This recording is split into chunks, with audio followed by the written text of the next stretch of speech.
사발에서 두 번째 시간입니다. 앞부분에서 건호가 하교하는 길에 지혜밥을 훔쳐먹기 위해서 돌아서 가는 와중에 시청 앞에서 벽보에 붙은 전황을 보는 장면까지 했고요. 이제 그 다음 단락입니다. 자, 아직 명훈이를 만나진 못했고요. 이 단락에서 명훈이를 만나죠.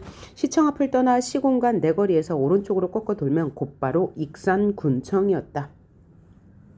익산군청, 이제 전라도 지역에 있는 군청이죠. 그래서 실제 지명을 사용하니까 사실감과 현장감을 높이는 효과가 있겠죠. 나는 군청 입구에서 길바닥에 떨어진 나뭇개비를 찾느라 사방을 두리번거렸다. 그 다음 차례가 익산 군수 관사이기 때문이다. 관사 정원과 도로 사이에는 담장 대신에 내부가 훤히 들여다 보이는 철책이 쳐져 있었다.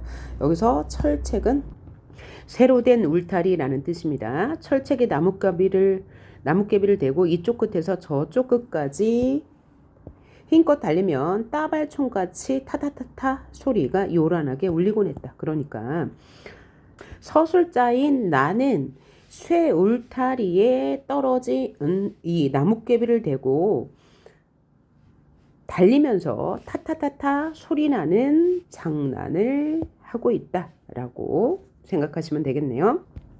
그런데 이렇게 나뭇가지를 철책에 대고 나는 이 타타타타 하는 소리가 따발총의 총소리와 같습니다. 이 따발총은 당시 그 인민군이 쏜 총이거든요. 그래서 당시 시대 상황을 비유적으로 표현한 것일 수도 있습니다. 다음 단락. 관사철책의 나뭇개비를 막 갖다 데려다 말고 나는 갑자기 손놀림을 멈칫했다. 며칠 전까지만 해도 나무 몇 그루와 잔디밭만 휑하니 드러내 보이던 정원에서 인기척이 났다. 사람 소리가 났습니다. 나하고 동갑 또래로 보이는 계집애였다.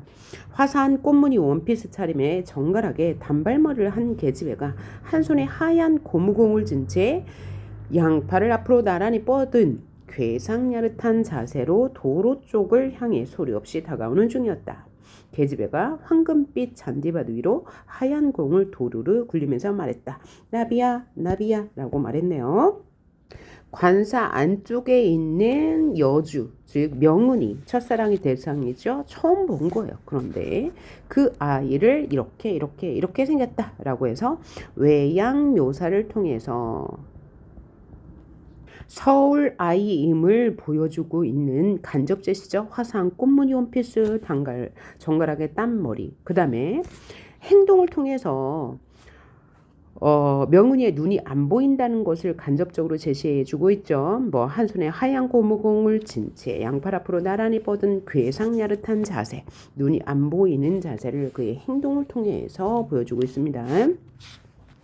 자, 그러면서 나비야 나비야 말하고 부르네요. 그래서 나비는 고양이일 거예요. 공은 잔디밭과 철책이 만나는 지점에서 정확히 구르기를 멈추었다. 내가 철책 틈새로 손을 집어넣으면 충분히 공에 닿을 만한 자리였다. 뜬금없이 웬 나비 타령인가 의아해서 나는 계집애의 행동거지를 주의 깊게 살폈다.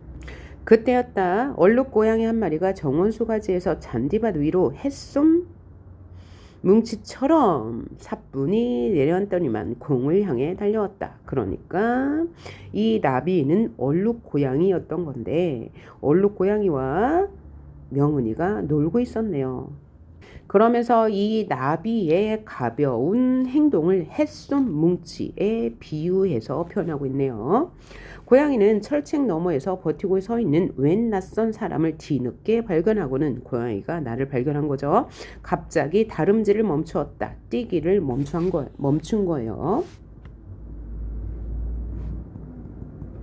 녀석은 노란 눈동자에 잔뜩 경계의 빛을 담아 나를 노려보았다. 여기서 녀석은 고양이죠. 나는 뾰족한 근거도 없으면서 옷차림과 용모만으로 계집애를 대뜸 서울 아이라고 단정해버렸다. 그리고 설레기들은 제 아무리 똑똑한 척 해봤자 모르는 게 너무 많아 탈이라고 속으로 비웃었다. 멀쩡한 고양이를 나비라고 부르다니. 그러니까 고양이를 나비라고 부르는 것에서 나는 그 서울 아이라고 여기는 명은이가 똑똑하지 않다라고 여긴 거죠. 반면에 자신은 똑똑하다고 여기는 우월감을 느끼고 있는 거예요. 그렇다면 팔랑팔랑 공중을 날아다니는 진짜 배기 나비는 대관절 무슨 이름으로 불러야 한단 말인가? 그러니까 옛날 사람들은 나비를 그러니까 고양이를 나비라고도 불렀는데 그런 관습을 나는 모르고 있었고 그것을 서울 아이니까 모르지라고 생각한 거죠.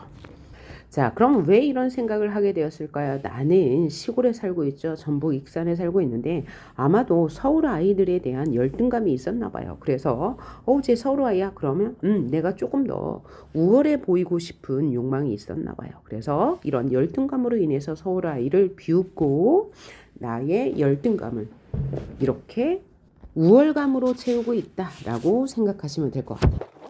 그랬더니 다음 단락이에요. 거기 누구 하면서 이 서울 아이가 말한 거죠. 뭔가 수상쩍은 낌새를 챘는지 계집애가 내 쪽을 멀뚱멀뚱 건너다 보며 위아래 입술을 연방 닮았거렸다. 붙였다 뗐다 했다. 계집애의 행동을 훔쳐보다 들킨 것이 창피해서 나는 슬금슬금 뒷걸음질 치기 시작했다. 계집애의 눈길이 내 움직임을 제때 따라잡지 못했다. 그러면서 다시 한번 거기 누구라고 물었네요. 이 아이는 앞을 못 보기 때문에 어떤 감정일까요? 불안감으로 인해서 누구냐고 재차 물어본 것이죠. 그리고 뭔가 수상쩍은 낌새를 챘는지 계집애가 내 쪽을 멀뚱멀뚱 건너다 보면서 입술을 연방 닮았거렸다라는 것은 이 소녀의 불안감을 간접적으로 제시한 거죠. 인물의 심리를 간접 제시한 부분입니다. 또 계집애의 눈길이 내 움직임을 따라잡지 못했다라는 것은 소녀가 앞을 못 본다는 암시가 되겠네요. 그러면서 다시 한 번 더 물어봤어요. 거기 누구냐고. 내가 처음 서 있던 그 자리에 아직도 눈길을 고정한 채 계집애는 날카로운 목소리로 다시 물었다. 불안감 때문에 이렇게 날카로운 목소리가 된 거죠. 앞을 못 본다는 암시에 해당하고요. 나는 손에 든 나뭇개비를 아무렇게나 땅바닥에 팽개치면서 단박질을 놓기 시작했다. 단박질은 뛰어가다 라는 뜻입니다. 왜 그러면 갑자기 손에 든 나뭇개비를 땅바닥에 팽개치고 뛰어갔을까요? 당황스럽겠죠. 소녀가 앞을 못 본다는 사실에 당황한 거예요. 또 놀란 거죠. 이 나의 당황함과 놀라움을 직접 제시했어요? 간접 제시했어요? 행동으로 보여줬으니까 이것은 간접 제시네요. 인물의 당황함, 놀라움의 심리를 간접 제시한 부분이고요. 당달봉사다 라고 소리쳤네요. 당달봉사가 앞을 못 보는 사람이라는 말을 조금 낮춰 부르는 말입니다. 집 쪽을 향해 정신없이 뛰면서 나는 속으로 부르짖었다. 와, 속으로요.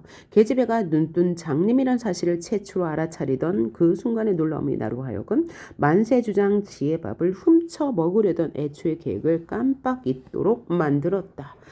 자, 원래는 이렇게 집으로 곧장 가지 않고 돌아온 이유가 만세주장의 지혜밥을 훔쳐 먹으려던 이유 때문이었어요. 그러다가 중간에 벽보를 보고 그 다음에 여기 군청에 있는 군수관사에서 나뭇개비로 장난을 치려다가 나비와 소녀를 보게 되는데 그 소녀가 앞을 못 본다는 사실을 알고 깜짝 놀라서 달아났고요.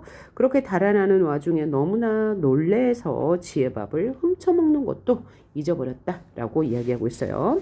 그날 밤이 깊도록 서울 계집애의 그 희고도 곱상한 얼굴이 그 화사한 옷맵시가 어딘지 모르게 굼뜨고 어설퍼 보이던 그 행동고지 하나하나가 내 머릿속에서 줄곧 떠나지 않았다. 자, 놀라움에 지혜밥을 훔쳐먹는 것도 잊어버렸으니까 소녀에 대한 호기심과 놀라움이 매우 강렬했음을 보여주는 거고요. 그날 밤에 그 소녀의 모습이 자꾸 떠오른 건 그 소녀에 대한 호기심이 발동했다. 라고 이해하시면 되겠죠. 다음 단락. 전개 1 부분입니다. 이튿날 나는 학교가 파악이 무섭게 곧장 익산 군수 관사로 달려왔다. 호기심이 생겼으니까요. 관사 정원에서는 전날과 똑같은 상황이 되풀이되고 있었다. 계집애는 양팔을 앞으로 나란히 뻗은 부자연스러운 자세로 거리를 재기 위함인 듯 몇 발짝 조심스레 걷다가는 공을 잔디밭 위로 도루를 굴렸다. 나비야 나비야가 나비와 함께 놀고 있는 상황을 내가 호기심 어린 눈으로 지켜보고 있는 거죠. 아마도 철책 넘어 낯선 사람에 대한 경계심 때문인 듯 나비란 놈은 정원수 가지들 사이에서 몸을 숨긴 채 꼼짝도 않고 야옹야옹 울어대기만 했다. 공은 전날과 마찬가지로 잔디밭과 철책이 만나는 지점에 거의 정확히 멎어 있었다.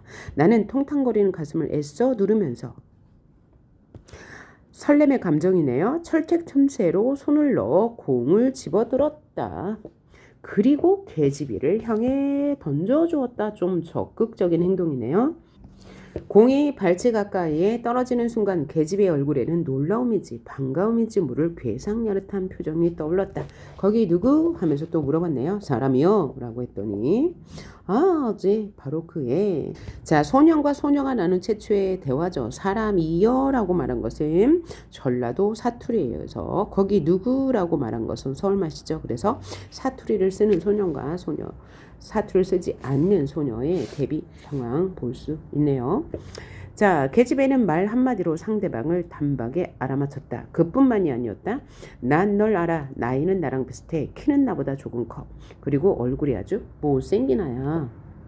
말 한마디에 상대방을 단박에 알아맞히는 소녀죠. 난 너 알아. 얼굴이 아주 무슨 이렇게 말한 것을 소녀는 굉장히 신비스럽게 느끼고 있는 거죠. 그러니까 소녀도 나에 대해서 기억하고 있었다는 증거네요. 마치 두 눈으로 똑똑히 본 것처럼 자신 있게 말했다.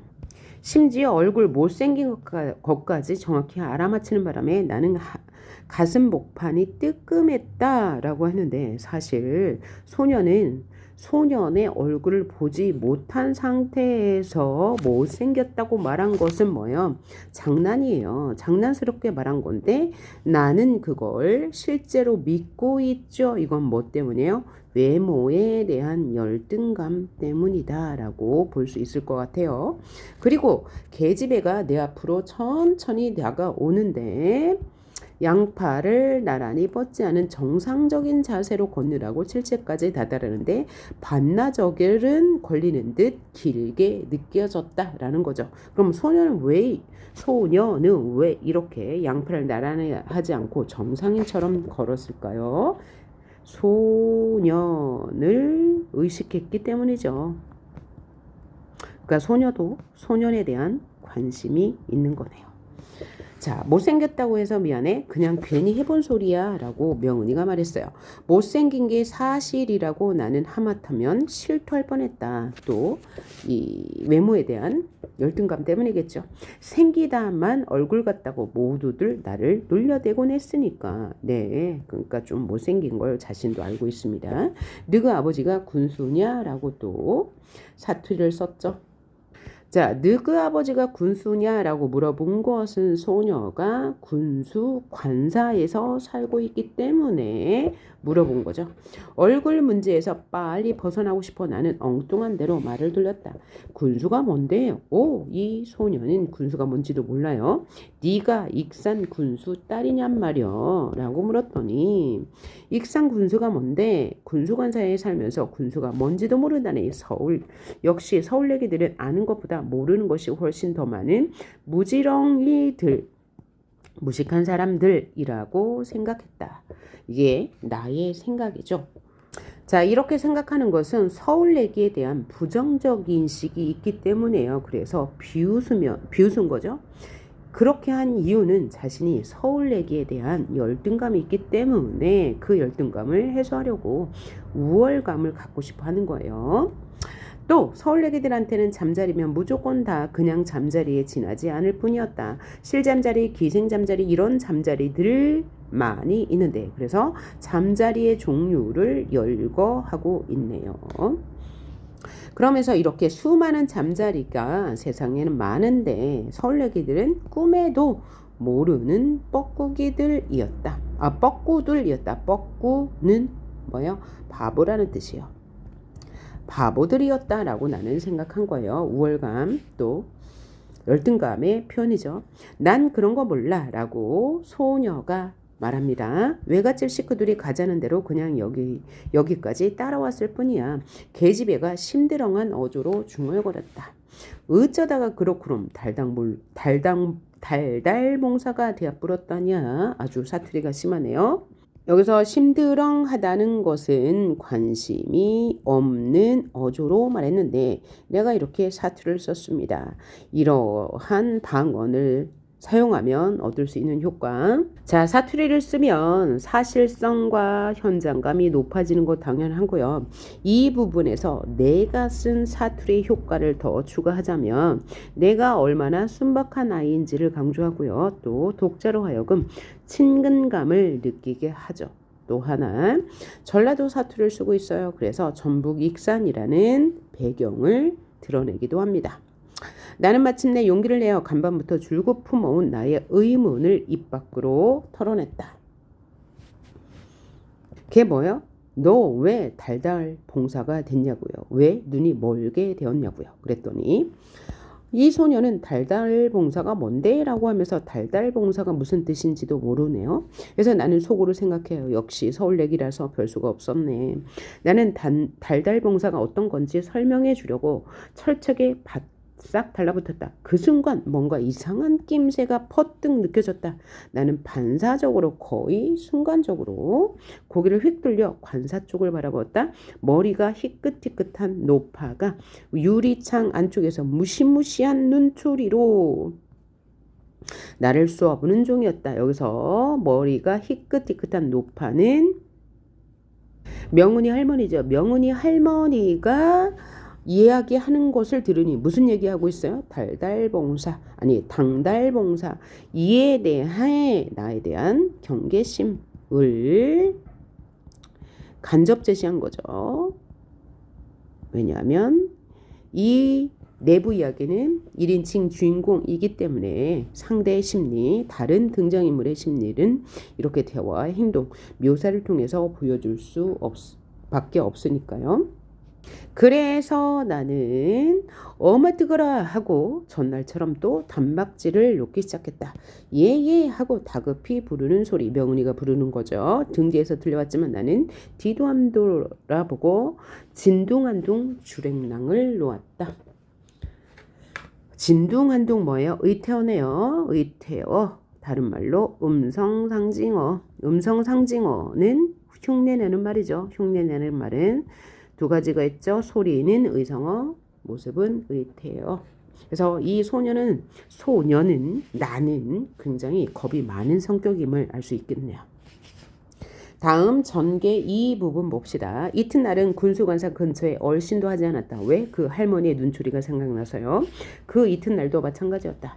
관사 쪽을 외면한 채 지낸 그 이틀 동안에 만세주장학길 멍석 위에 널린 지혜밥을 봐도 뱃속에 회가 전혀 동하지 않았다라는 것은 구미가 당기지 않았다라는 뜻이죠. 왜? 소녀에 대한 생각 때문이겠죠. 그래서 이 부분은